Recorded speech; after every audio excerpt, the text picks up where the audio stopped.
The world's first billionaire, John D. Rockefeller, said that if you want to succeed, you should strike out on new paths, rather than the paths of accepted success. Which is fine, I guess, but sometimes those paths aren't worn for a reason, as Rockefeller himself found out in the lead up to World War II. As we take you on a timeline of immorality, where business operates above geopolitics and conflict, this is the business of war. It takes a lot of fuel to have a global scuffle, and leading up to World War II, Germany had to import about 85% of its finished petroleum. But luckily, there was one company from America that was quite good at manufacturing gasoline from coal, which Germany did have a lot of. It was Standard Oil, owned by John D. Rockefeller.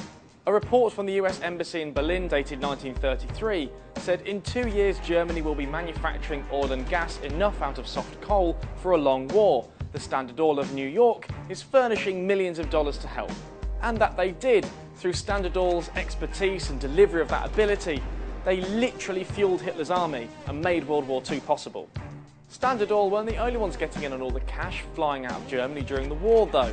Hitler wanted to streamline the process of identifying and selecting Jews for ghettos, labour camps, deportation, and eventually execution. But apart from being the worst genocide in human history, there was also a lot of admin. Luckily, IBM's Hollerith punch card system was the perfect tool for the job. But IBM didn't just sell the Nazis the technology and walk away. It was leased for a huge profit and developed over time to match the needs of the Nazis.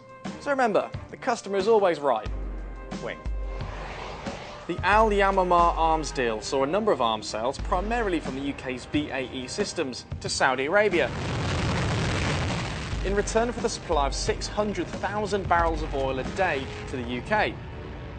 Whilst many thought it wasn't brilliant to deal with a hardline Saudi regime in the first place, the Serious Fraud Office decided to investigate a supposed £20 million slush fund. Saudi Arabia then threatened to call a second deal off if the investigation wasn't suspended, which it was.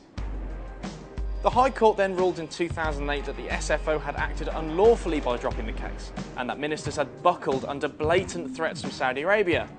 But the House of Lords overturned that High Court ruling, saying that was unlawful. So that's alright then. Private militias are big business. America in particular seems to like them. And the most famous is probably Blackwater, now known as Academy.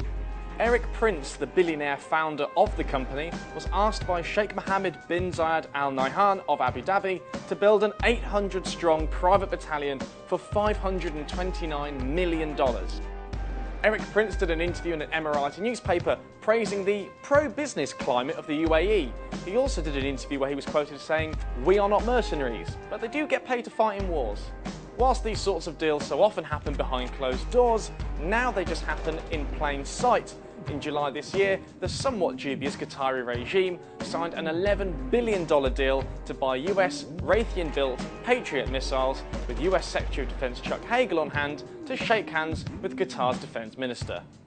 So thanks for watching, and if you enjoyed what you saw, click like and subscribe, and tell us in the comments below what you'd like us to cover in the future.